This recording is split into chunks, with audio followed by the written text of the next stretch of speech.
41장 45절에서 끝절까지 말씀입니다.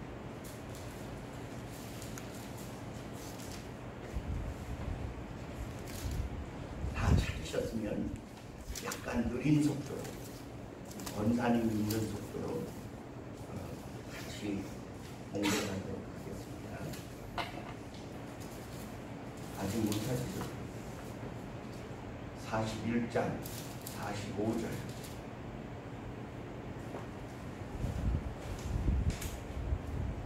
공독합니다. 그가 요셉의 이름을 사브낫 바네아라 하고 또 온 제사장 보디베라의 딸 아스낫을 그에게 주어 아내를 삼게 하니라. 요셉이 나가 애굽 온 땅을 순찰하니라.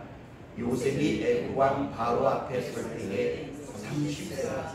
그가 바로 앞을 떠나 애굽 온 땅을 순찰하니 7해 흉년에 토지 소출이 심히 많은지라. 요셉이 애굽 땅에 있는 그 7년 곡물을 거두어 각 성에 저축하되 각 성 주위의 밭에 곡물을 그 성 중에 저장하네. 저장한 곡식이 바다 모래같이 심이 많아 세계를 그쳤으니 그 수가 한이 없음이었더라. 흉년이 들기 전에 요셉에게 두 아들을 낳되 곧 온 제사장 보디베라의 딸 아스낫이 그에게 낳은지라. 요셉이 그 장자의 이름을 모나세라 하였으니 하나님이 나로 나의 모든 고난과 나의 아비의 온 집 일을 잊어버리게 하셨다 하니요. 차자의 이름을 에브라임이라 하였으니 하나님이 나로 나의 수고한 땅에서 창성하게 하셨다 하니었더라. 애굽 땅에 7해 흉년이 그치고 요셉의 말과 같이 7해 흉년이 들기 시작하네. 각국에는 기근이 있으나 애굽 온 땅에는 식물이 있더니 애굽 온 땅이 주림에 백성이 바로에게 부르짖어 양식을 구하는지라. 바로가 애굽 모든 백성에게 이르되 요셉에게 가서 그가 너희에게 이르는 대로 하라 하니라. 온 지면에 기근이 있음에 요셉이 모든 창고를 열고 애굽 백성에게 팔세. 애굽 땅에 기근이 심하며 각국 백성도 양식을 사려고 애굽으로 들어와 요셉에게 이르렀으니 기근이 온 세상에 심함이었더라. 아멘. 신약성경 사도행전을 읽겠습니다. 신약성경 사도행전 21장입니다. 21장 10절로 14절인데 신약성경 페이지수로 225쪽을 찾으시면 사도행전 21장 10절로 14절을 225쪽 찾으신 줄 알고 같이 봉독하겠습니다. 10절입니다. 여러 날 있더니 한 선지자 아가보라 하는 이가 유대로부터 내려와 우리에게 와서 바울의 삐를 가져다가 자기 수족을 잡아내고 말하기를 성령이 말씀하시되 예루살렘에서 유대인들이 이같이 이 임자를 결박하여 이방인의 손에 넘겨주리라 하거늘 우리가 그 말을 듣고 그곳 사람들로 더불어 바울에게 예루살렘으로 올라가지 말라 권하니 바울이 대답하되 너희가 어찌하여 울어 내 마음을 상하게 하느냐. 나는 주 예수의 이름을 위하여 결박받을 뿐 아니라 예루살렘에서 죽을 것도 각오하였노라 하니 저가 권함을 받지 아니하고 우리가 주의 뜻대로 이루어지이다 하고 그쳤노라. 아멘. 우리 잠시 기도한 후에 세상을 변화시키는 성도라고 하는 제목으로 하나님 말씀을 상고하겠습니다. 사랑의 아버지 하나님 감사합니다. 오늘 우리가 하나님의 말씀을 상고하며 하나님이 우리 성도들을 통하여 세상을 어떻게 변화시켜 가기를 원하는지를 듣기 원하오니 성경으로 기록한 하나님의 말씀이 오늘 성령으로 우리의 가슴에 깨달아지게 하시고 우리의 삶의 접목이 되게 하시고 우리로 그 하나님의 선하신 뜻과 계획과 목적에 의하여 움직여지고 사라지고 열매 맺어지는 삶을 살 수 있도록 성령으로 우리를 충만하게 하시니 우리로 세상의 빛과 소금과 그리스도의 구원의 향기와 그리스도의 편지로 살아가기에 부족함이 없도록 우리를 새롭게 변화시켜 주시고 사용하여 주옵소서. 우리가 주의 말씀을 생명의 떡처럼 받아먹기를 원하오니 주여 예수 그리스도의 삶을 우리에게 주시며 그의 은혜의 물을 마실 수 있도록 인도하여 주셔서 이 험악한 사막과 광야와 같은 세상을 살아가는 동안에 목마르지 아니하고 우리의 배에서 생수의 강물이 터져나와 메마르고 황량해진 땅을 아름다운 은혜와 축복의 땅으로 변화시키며 죽어가던 수많은 영혼들을 살려내기에 부족함이 없는 하늘의 권세들로 쓰임받게 하옵소서. 예수님 이름으로 감사하며 기도합니다. 아멘. 오늘 말씀의 제목은 세상을 변화시키는 성도입니다.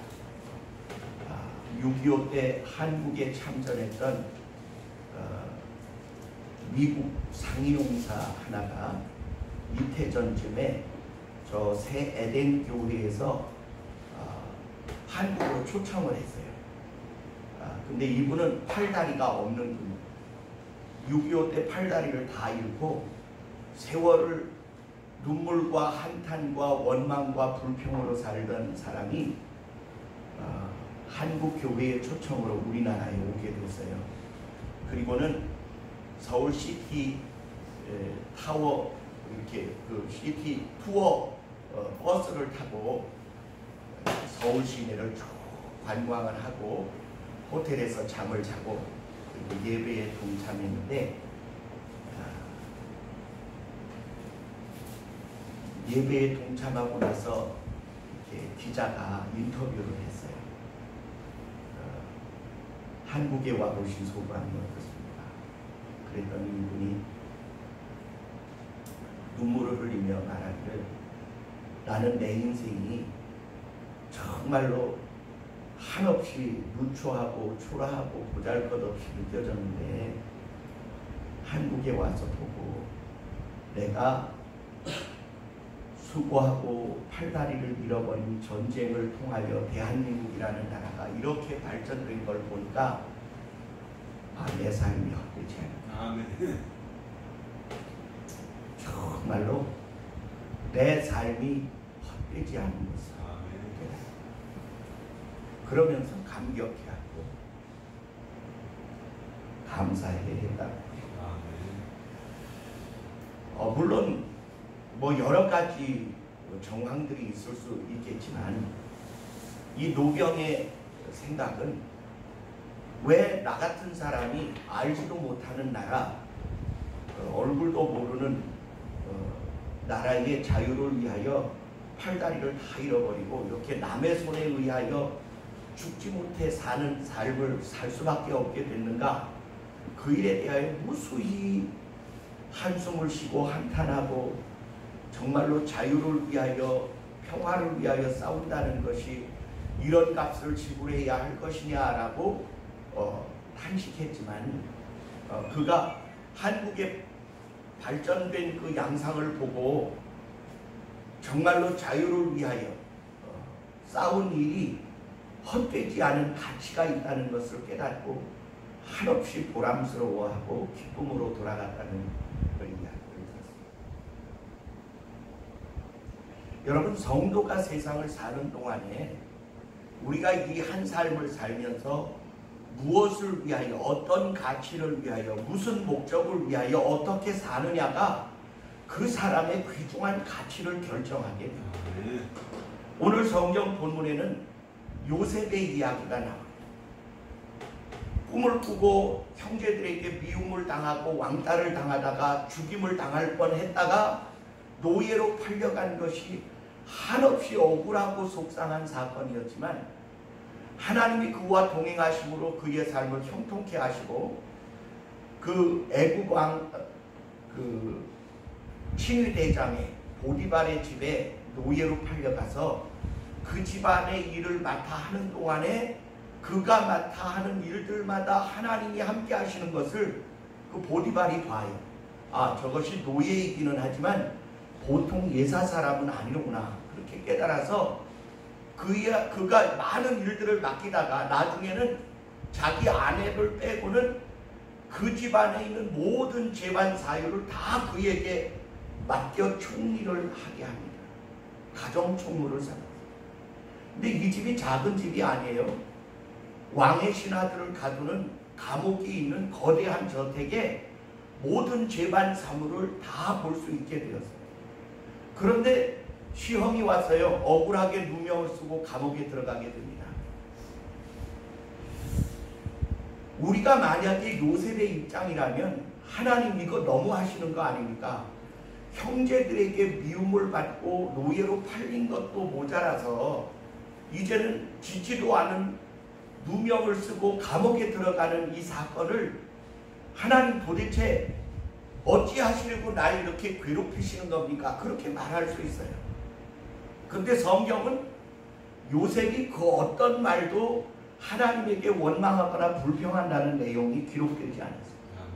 오히려 그 집 여자가 그와 동침하자고 요청했을 때 그가 한 말은 참으로 놀라운 신앙의 고백입니다. 우리 주인이 이 집안의 모든 것을 다 내게 맡겼으니 주인 다음으로 큰 사람은 나다. 그러나 주인이 하나 허락하지 않은 것은 바로 당신인데 당신은 그의 아내이기 때문이다. 내가 어찌 이 큰 악을 행하여 내 하나님 앞에 득죄하리이까? 나는 그렇게 못한다. 그러니까 그의 겉옷을 잡으니까 겉옷을 벗어둔 채로 도망을 가버려요. 결국은 그 겉옷이 증거물이 되고 그가 나를 겁간하러 들어왔다가 내가 소리치니까 도망하였으니 저를 처벌해 달라는 그 보디발 아내의 요청에 의하여 요셉이 감옥에 들어가게 돼요. 근데 이게 참 놀라운 일이죠. 감옥에 들어가서도 하나님이 그와 함께 하심으로 그와 함께 하는 걸 그 전옥지기가 보고 감옥 안에 있는 모든 재반 사물을 요셉이 또 총리하게 만들어 놓습니다.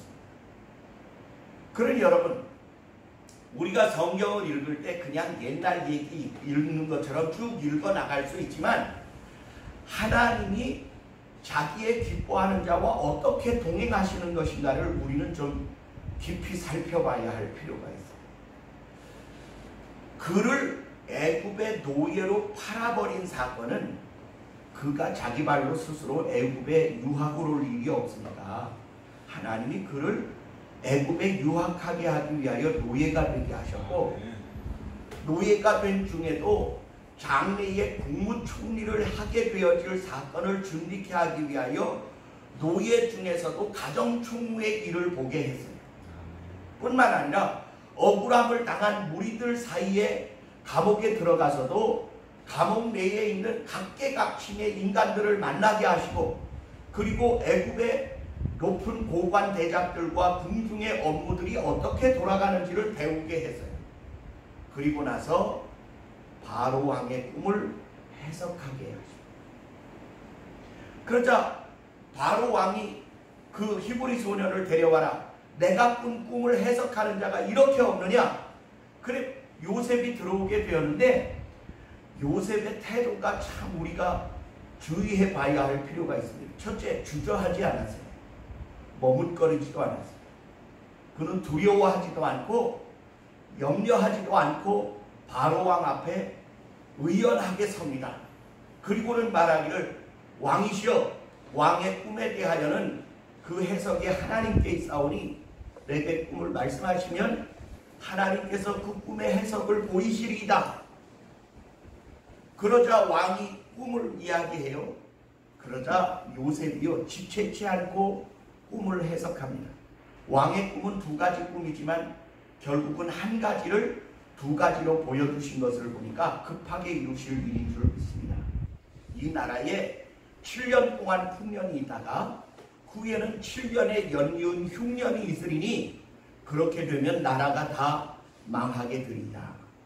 그러자 왕과 신하들이 다 패닉에 빠지게 돼요. 다 낭망하고 좌절하고 염려에 빠지게 돼요. 그러자 요셉이 말합니다. 그러나 그 꿈에 대한 대책이 있습니다. 그 대책은 이렇습니다. 지혜로운 자 하나를 택하여 이 일을 맡게 하시되 7년 동안 풍년에 5분지 1의 곡식을 거두어 저장하여 두었다가 7년 흉년에 그 곡식을 풀면 능히 그 흉년을 이길 수 있사오리니 나라가 망하거나 멸망하는 일을 면할 수 있으리이다. 꿈만 해석하는 것이 아니라 꿈에 대한 대책까지 해석을 하는데 그 꿈이 장장 14년 동안에 이루어질 꿈을 단숨에 이야기할 뿐만 아니라 그 꿈의 해석까지 이야기하는 이 요셉에 대하여 바로 왕이 감탄하게 됩니다. 그래서 말합니다. 이와 같이 하나님의 신에 충만한 사람을 우리가 어디서 또 다시 구할 수 있으리? 그러니 이제 너는 나를 대신하여 이 애굽의 총리를 대신하라. 그리고는 왕이 보좌에서 내려와서 자기의 손에 임장 반지를 뽑아서 요셉의 손에 끼워주게 됩니다. 이제 너는 나 위에는 너보다 큰 자가 없으니 너의 명령으로는 이 땅에 자기 마음대로 수족을 놀릴 자가 없으리라. 나는 내 위에 이 보좌뿐 내가 모든 것을 맡아 관리하라는 총리의 명령을 받게 됩니다. 자, 보세요. 이렇게 되자 요셉이요 노예가 되었던 그리고 형제들에게 배신을 당했던 그리고 보디발의 아내로부터 억울한 누명을 썼던 건 간에 그 모든 것들이 다 사라지게 됩니다. 근데 여러분 그 악재가 겹쳐서 뭐가 되느냐 하면 하나님이 주시는 거룩한 복으로 바뀌어지게 되었다는 사실입니다. 성경 잠언 16장에 가니까 악인도 하나님이 악한 날에 적당하게 하셨다. 후일에 요셉이 자기 형들을 만나게 돼요. 곡식을 사러 온 형들. 그때 그 형들에게 말하기를 나를 노예로 팔았음을 인하여 두려워하지 마소서. 형들이 나를 판 것이 아니라 하나님이 나를 애굽에 먼저 보내시기 위하여 형들을 사용하였을 뿐이라 내가 믿사오니 내가 보복을 하거나 원수를 갚을 것이라는 두려움은 가지지 않아도 좋습니다. 이렇게 얘기해요. 그리고 나서요 이 요셉이 총리를 맡고 나서 바로의 버금 수레를 타고 애굽 온 땅을 순찰을 하는데 그의 꿈의 해석대로 7년 동안 연이은 풍년이 이루어져 가요. 그러니 여러분 이 소문이 애굽 온 땅에 퍼지지 않았겠습니까? 그래서 왕이 요셉에게 새 칭호를 하나 줍니다. 그게 뭐냐면 사보낫 바네아라는 칭호를 줘요. 그 칭호의 뜻은 온 세상의 구원자, 구주라는 뜻입니다. 온 세상의 구원자. 여러분 하나님이 요셉 하나를 훈련하고 연습하고 재련하고 연단하여서 이 칭호를 얻게 해요. 근데 여러분 그 칭호는 단순히 요셉 하나에게 주어진 것이 아닙니다. 우리가 하나님의 선하신 뜻에 이끌려 살고 순종하여 성실히 그의 뜻을 행하게 되어지면 하나님은 자기의 사랑하는 성도들을 통하여 세상을 변화시켜가게 될 것입니다. 그 성경이 우리에게 가르쳐 주시는 교훈입니다. 7년이 지나고 8년째 접어들자 흉년이 오기 시작했어요. 이제 이들은 이 애굽에 있는 사람들은 요셉이 단순히 한 사람으로 보여지는 게 아니라 마치 하나님처럼 보여져요. 마치 하나님처럼. 어떻게 왕이 꾼 꿈을 그렇게 해석해내고 그 해석되어진 꿈이 이렇게 실제 생활에서 이루어져 갈 수 있느냐? 제가 볼 때 7년 지나고 8년째 흉년에는 애굽 땅의 곡식이 넉넉했을 것이라고 봐요. 9년째 접어들어서 지난 해에 거두어들였던 곡식이 다 떨어진 다음에 애굽 백성들이 바로 왕에게 외칩니다. 우리에게 곡식을 달라. 그러니까 바로 왕이 뭐라고 말하냐면 내가 준다 이렇게 말 안 하고 요셉에게 가라. 그가 시키는 대로 해라. 사실상 애굽의 모든 권한을 바로는 누구에게 이양했냐면 요셉에게 이양했어요. 자, 우리 잠깐 여담을 합시다. 이때 요셉이요, 나 바로 할래. 그랬다면 어땠을까요? 그 쿠데타 간단하게 끝날 수 있습니다. 근데 이 요셉은요, 절대 바로 왕의 자리를 탐하거나 또는 우습게 여기거나 동등히 여기거나 또는 그 자리를 빼앗고자 하는 의도가 전혀 보이지 않습니다. 왜 그랬을까요? 자기의 자리를 분명하게 고수하는 참된 믿음이 있습니다.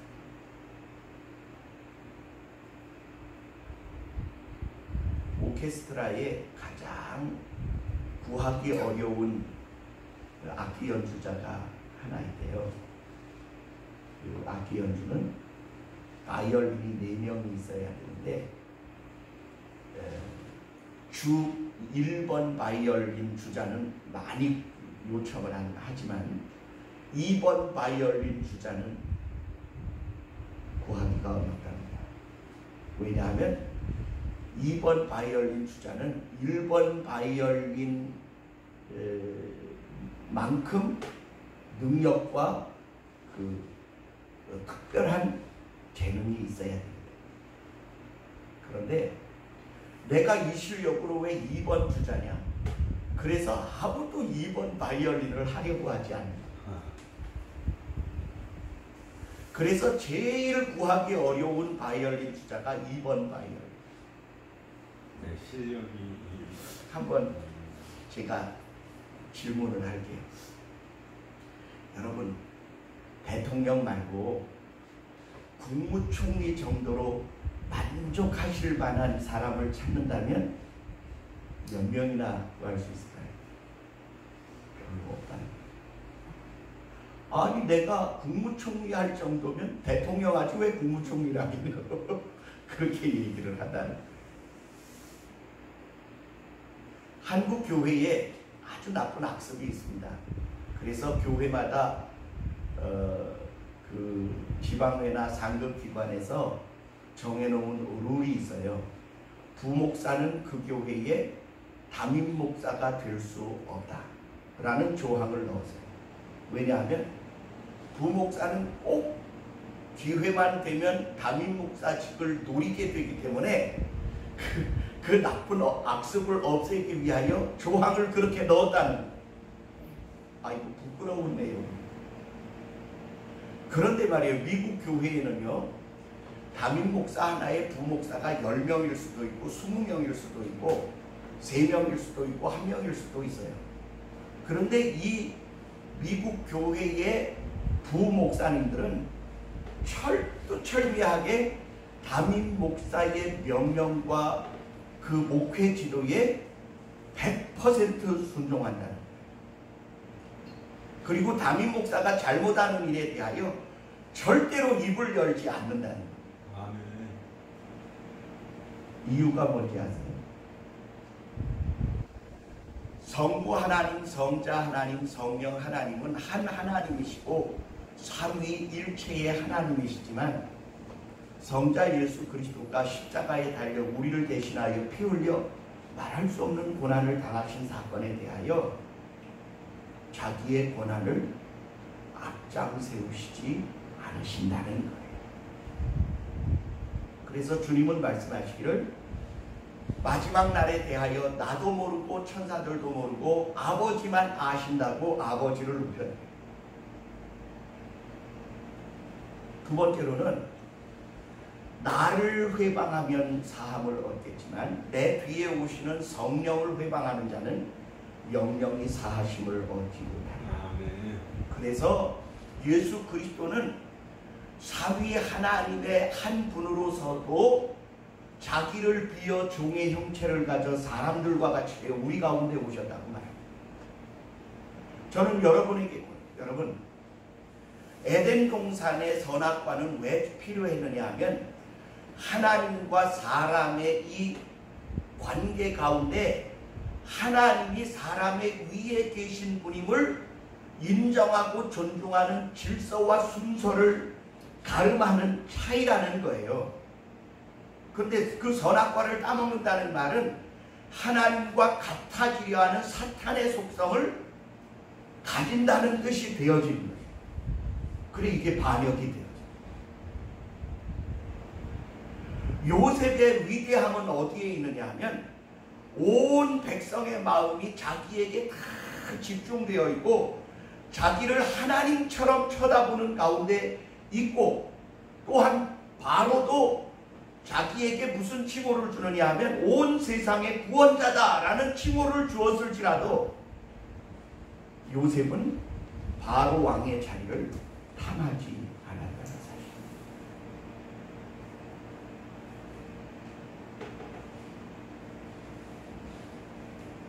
신약 성경으로 넘어가게 됩니다. 바울이요, 자기가 전도하고 세운 교회들이 예루살렘 교회가 흉년을 만나서 매우 어려움을 겪는다는 이야기를 듣고 교회마다 편지를 보내요. 그리고 그 예루살렘 교회에서 전파되어진 하나님의 복음으로 우리가 예수 그리스도를 믿게 되고 구원받은 하늘의 자녀들이 되었으니 영적 필요를 채워준 어머니 같은 교회를 돕자. 그래서 성도들이 힘에 지나도록 연보를 모아서 엄청난 거액을 가지고 오순절 전에 예루살렘에 도착하고자 힘써 행선하던 때였습니다. 그가 가이사랴라고 하는 곳에 왔는데 전도자 빌립의 집에 머물게 되었어요. 빌립에게 4명의 딸이 있었는데 이 4딸이 다 예언하는 사람.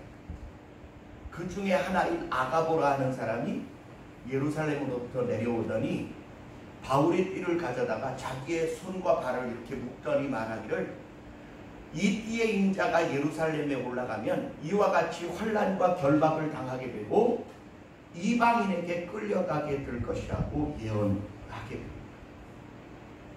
이 아가보라 하는 사람의 예언은 천하의 흉년이 들리라 라고 예언한 대로 천하의 흉년이 들어 예루살렘 교회가 어려움을 당하게 되어진 사건을 예언한 사람으로서 그가 성령에 충만한 사람임을 인정받았어요.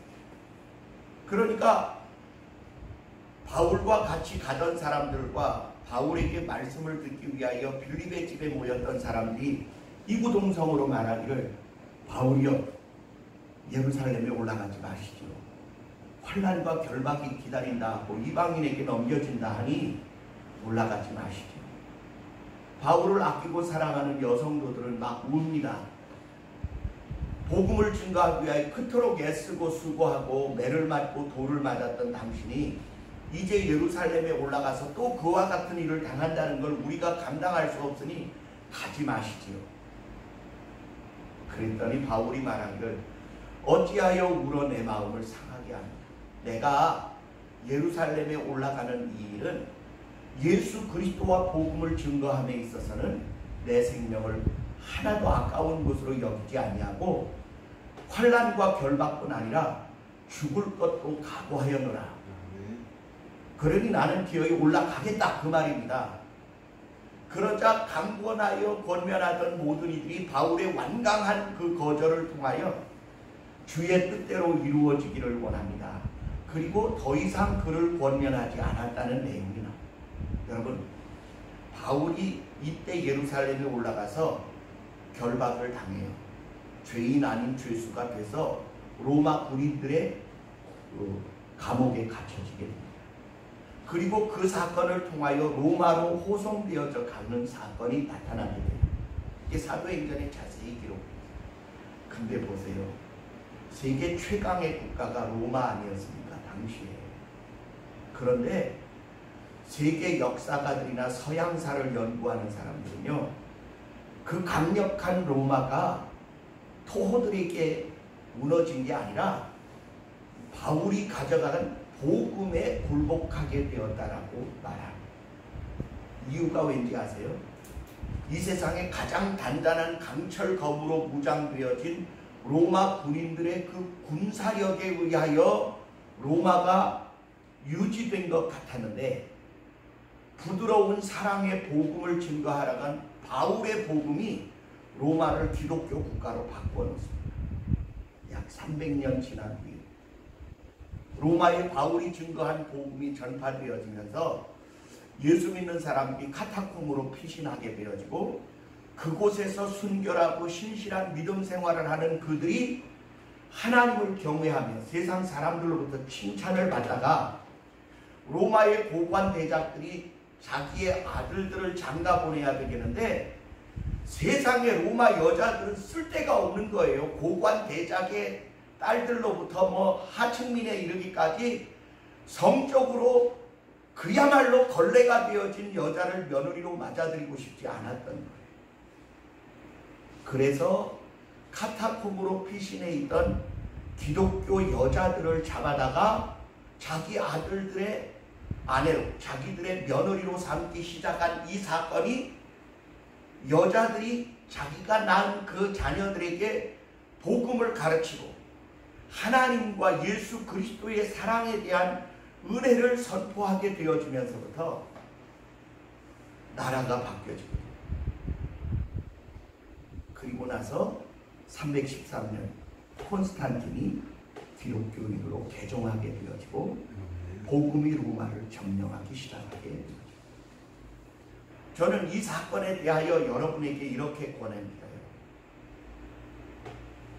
한 사람의 성도가 로마에 들어간 사건이 이게 마치 가루 서말 속에 집어넣어 전부 부풀게 한 누룩과도 같고, 힘이 작은 겨자씨 하나를 밭에 갖다 심었는데 이것이 자라서 공중의 새들이 깃들일 만큼 커지게 되어진 겨자나무가 되었다는 예수님의 비유가 그대로 성도들에게 적용되어 나타나고 있다는 사실. 7년 흉년 동안에 멸망당할 수밖에 없는 애국과 그 주변의 나라들을 구원하기 위하여 하나님은 요셉이라는 사람을 이미 택하여 두셨다가 그로 꿈꾸게 하고 소망을 갖게 하고 훈련과 연단 중에 포기하지 않게 하시고 그를 수많은 연단의 과정 가운데에서 자기의 뜻을 실행할 수 있는 자로 변화시켜 가게 됩니다. 요셉 하나가 이집트라고 하는 그 거대한 제국과 그 주변의 나라들을 구원해내는 놀라운 하나님의 뜻의 역사를 이루어내는 존재로 사용하게 하십니다. 로마가 바울이 목숨을 걸고 예수 그리스도를 증거하게 하여야 되겠다고 말하는 그 결연한 의지와 각오가 세계 최강대국을 복음의 나라로 변화시켜가는 역사를 일어나게 하십니다. 뿐만 아니라 경제학자들은 동일하게 말하기를 어느 나라든 그 나라의 기독교인이 5%를 넘어설 때 경제성장이 일어나기 시작하고 10%를 넘어서게 될 때 선진국이 되어진다라고 이구동성으로 얘기하고 있습니다. 이유가 뭔지 압니까? 저 북유럽을 보세요. 그 해적의 나라들입니다. 강도 때의 나라예요. 바다 강도, 살인 강도의 나라. 근데 그들이 복음을 받아들이게 되자 이거 땅에 농사를 지어도 1년에 한 번밖에 거둘 수 없는 그 땅의 사람들이 어떻게 부자가 될 수 있어서 선진국이 되겠느냐. 저 아프리카나 남미를 보세요. 거기에는 한 해에 옥수수 농사가 4번이나 되기도 하고 3번이나 되기도 하는 그런 아주 복된 땅의 나라들이 세계의 최빈국으로 전락해 있어요. 이게 환경이나 토지나 뭔가 좋아서 잘 되는 게 결코 아닙니다. 다시 말하면 하나님의 선하신 뜻을 알고 그 뜻에 순종하여 자기를 희생하며 사랑의 열매를 맺으며 살겠다고 결심하는 예수 정신을 가진 사람들이 그 사회의 3%가 되어질 때, 5%가 되어질 때, 10%가 되어질 때 그 나라의 성장 과정이 어떻게 달라지는지를 우리는 우리 역사를 통해서 경험하고 있습니다. 1%가 채 되지 않을 때 3.1 독립만세 운동을 교회가 시작했어요. 물산 장려 운동을 3%가 되었을 때 하고 국채보상 운동을 기독교 교회가 하기 시작했습니다. 그리고 이 나라의 5%가 기독교인이 되었을 때 경제 성장의 틀을 마련하게 되었고, 지금 20%가 넘어가게 될 때에 선진국이라고 추앙을 받는 나라가 되게 하셨습니다. 그것은 여러분, 지하 자원이 많고, 그리고 날씨가 좋아서 농사가 잘 돼가지고, 아니면 머리가 특별하게 좋아서 잘 돼서 되는 게 결코 아닙니다. 하나님이 어떤 마음의 사람들이 자기의 뜻과 뜻을 같이하여 하나님의 선하신 의도를 이루어 갈 것이냐가 그 삶의 결정적 결과를 가져오게 된다는 사실. 상이용사가 나는 내 삶에 진정한 보람을 찾게 되었다라고 눈물로 고백한 거죠. 우리는 우리의 삶에 내가 이 나라와 민족을 위하여 기도하고 내 이웃에게 대하여 소금이 되어지고, 그리고 빛이 되어지고 그리스도의 향기가 되어지므로 우리 후대의 삶이 우리의 헌신과 희생과 예수 그리스도의 사랑과 피와 땀이 우리의 후대를 얼마나 복되게 할 것인가를 미리 볼 수만 있다면 우리는 기꺼이 죽을 것도 각오할 수 있는 믿음을 가질 수 있는 거예요. 근데요, 이 바울은요, 고린도 후서 12장에 보면 셋째 하늘에 올라가서 장차 자기가 복음을 증거하고 세상이 변화되어져 갈 장래를 미리 보고 내려왔어요. 그는 이렇게 말합니다. 내가 몸 안에 있었는지 몸 밖에 있었는지 모르지만 그가 셋째 하늘로 하나님의 신에 의하여 이끌려 올라가서 사람이 말로 할 수 없는 말을 듣고 왔으니 비밀이라. 근데 그 말이 무슨 뜻인지 압니까? 하나님이 그를 장차 어떤 존재가 되게 하시는지를 말씀하셨는데 자기 말로는 자기를 자랑하기가 껄끄러워서 말하지 않겠다. 그리고 내게 주신 은혜가 너무나 커서 하나님이 나의 입을 무겁게 하기 위하여 내게 사단의 가시를 허락하셨다. 이렇게 말했습니다.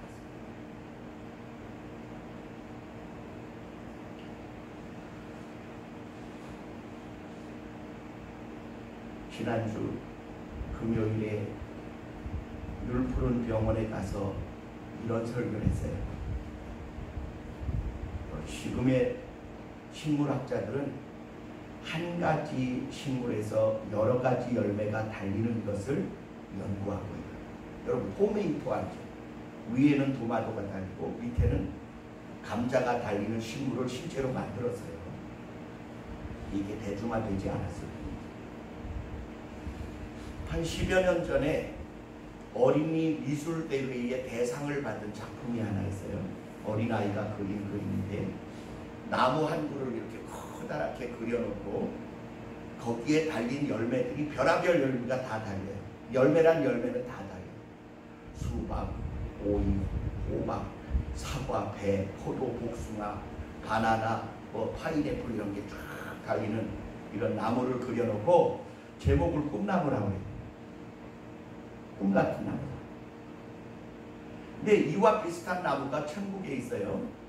요한계시록 22장에 보면 하나님의 보좌와 그 어린 양 예수 그리스도의 보좌로부터 생명수가 흐르는데 그 생명수가 길 가운데로 흘러요. 근데 그 강가에 좌우에 나무들이 있는데 달마다 새로운 열매를 맺는다. 이렇게 기록합니다. 무화과는 1년에 4번까지 딸 수도 있다고 그래요. 지금 2번째 열매가 이제 판매되고 있습니다. 우리나라에서는 2번에서 3번 정도밖에 못 따지만은 날씨가 뜨거운 중동 지역에는 1년에 4번 수확을 한다는 거예요. 근데 그래 봐야 석 달에 한 번 달리는 거잖아요. 근데 천국에 있는 이 열매는 한 달에 한 번씩 각양 열매가 달립니다. 자, 근데 우리가 그 천국의 그 나무를 여기다 갖다 심을 수는 없지만 예수님이 말씀하시기를 하나님의 나라는 여기 있다 저기 있다 못하니 너희 안에 있다. 우리 한번 따라합시다. 천국은 내 안에 있다. 말만요? 아니요, 실제로. 우리 안에 사랑이라고 하는 나무는요, 이 나무를 제대로만 잘 키우면 별하별 열매가 다 맺혀요. 제가 잉어를 잘 잡아요. 이렇게 투망을 던져서. 근데 저 이산포 가서 투망을 던지면 잉어가 잘 잡히는데 저보다 더 잘 잡는 1등 어부가 한 분 계세요. 나이가 한 80 되셨는데 키도 자그마하시고 저보다도 작은 투망을 들고 던지는데도 저보다 훨씬 더 많이 잡아요.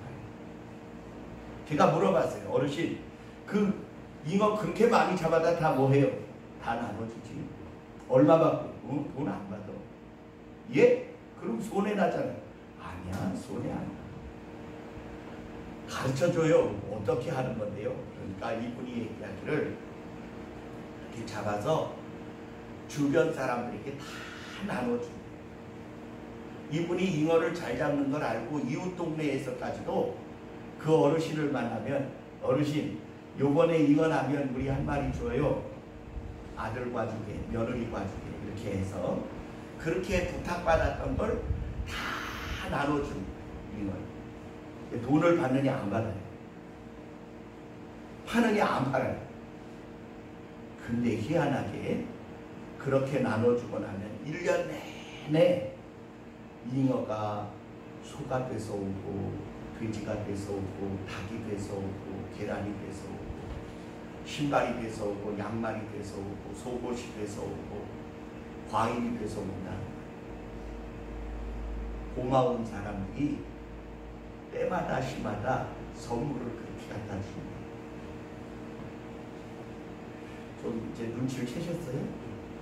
우리 한번 따라합시다. 우리 안에 예수 사랑나무를 잘 키워놓으면 한 가지 열매가 달리는 게 아니라 별별 열매가 다 달려요. 뭔 열매도 달리느냐? 소고기 열매도 달리고 소고기가 열매입니까? 아니요. 그 사랑의 열매가 달려요. 이해가 돼요.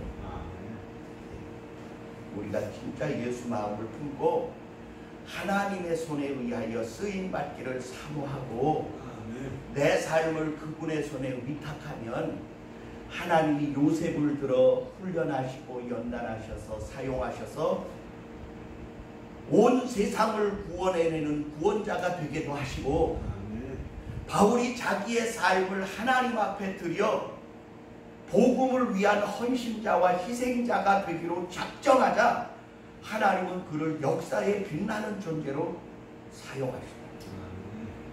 저는 이 사건이 멀리 있는 요셉의 사건만이 아니고 바울의 사건만이 아니고 그 할아버지의 사건만이 아니라 오늘 내가 예수 그리스도를 어떻게 실제적으로 섬기며 그분의 마음을 실천하며 사느냐에 따라 내 삶에 놀라운 생명의 열매들이 맺어지게 하시고 세상이 변화받게 하실 줄 믿습니다. 옆에 있는 손 좀 한번 잡아봐요.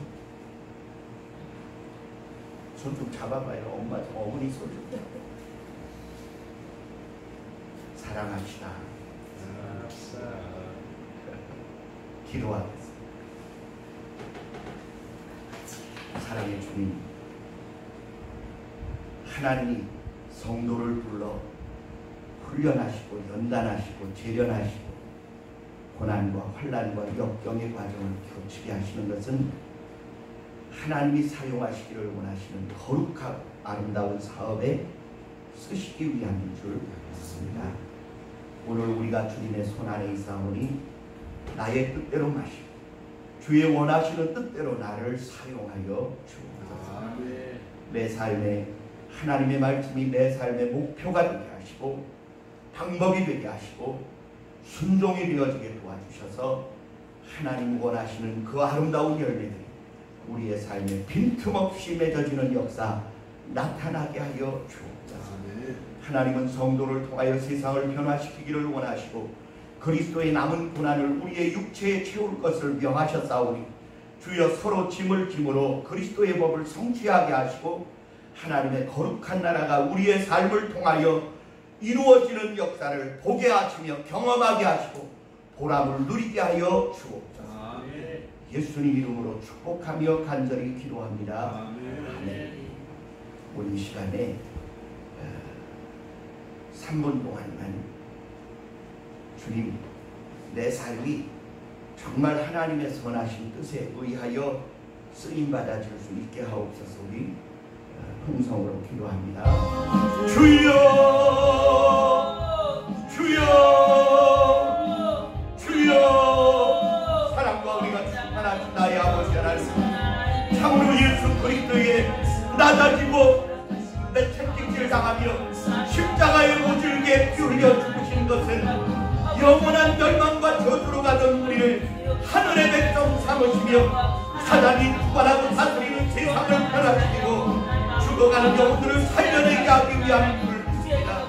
참으로 주께서 요셉을 통하여 세상을 변화시키고 죽어가고 멸망할 수밖에 없는 자들을 구원하게 하신 것 하나님의 살아계신 역사가 오늘 우리에게 동일하게 이루어지는 사건임을 우리에게 깨닫게 해주셨사오니 우리도 우리의 사명이 바울과 같이 복음과 예수 그리스도를 증거함에 있어서는 나의 생명을 조금도 아까운 것으로 여기지 아니하노라 고백한 그 고백이 우리의 고백이 되게 하시고 우리의 삶이 되게 하시고 우리의 장래가 되어지게 도와주셔서 오늘 우리의 나라와 이 민족과 우리의 자녀들과 이 사회와 국가가 세상으로부터 존경과 힘과 칭찬을 받기에 부족함 없는 우리의 역사가 우리 안에 나타난 바 되어질 수가 있도록 아버지여 성령으로 역사하시고 놀라운 하나님의 사랑을 우리에게 허락하여 주시옵소서. 한영원한 영혼 찾아가 주시고 만나주시며 하나님의 말씀을 좋은 함께 놓아주셔서 오늘 우리의 삶에 다가오는 환난과 시련과 역경들을 하나님이 우리를 통하여 아름답게 맺어가야 할 생명의 열매들이 되시사오니 우리와 낙심하거나 좌절하지 아니하고 믿음으로 전진하여 주의 뜻을 붙들게 하시고 수많은 영혼들을 구령하며 하나님의 나라를 확장시켜가며 하나님을 찬양하는 수많은 영혼들의 찬송 소리가 온 땅에 가득히 채워지는 역사 나타나게 하여 주시옵소서. 예수님 이름으로 감사하며 기도합니다. 사랑의 주님 듣기만 하여 자신을 속이는 자 되지 않게 하시고 듣고 깨달아진 대로 실행할 수 있는 성령의 도우시는 역사를 힘있게 하여 주옵소서. 무늬만 예수쟁이가 아니라 속속들이 예수의 마음과 뜻과 정신으로 온전히 무장되어짐으로 그리스도의 아름다운 삶의 열매가 우리의 삶에도 풍성히 맺어지는 역사 나타나게 하옵소서. 예수님 이름으로 기도합니다. 아멘. 찬송가 191장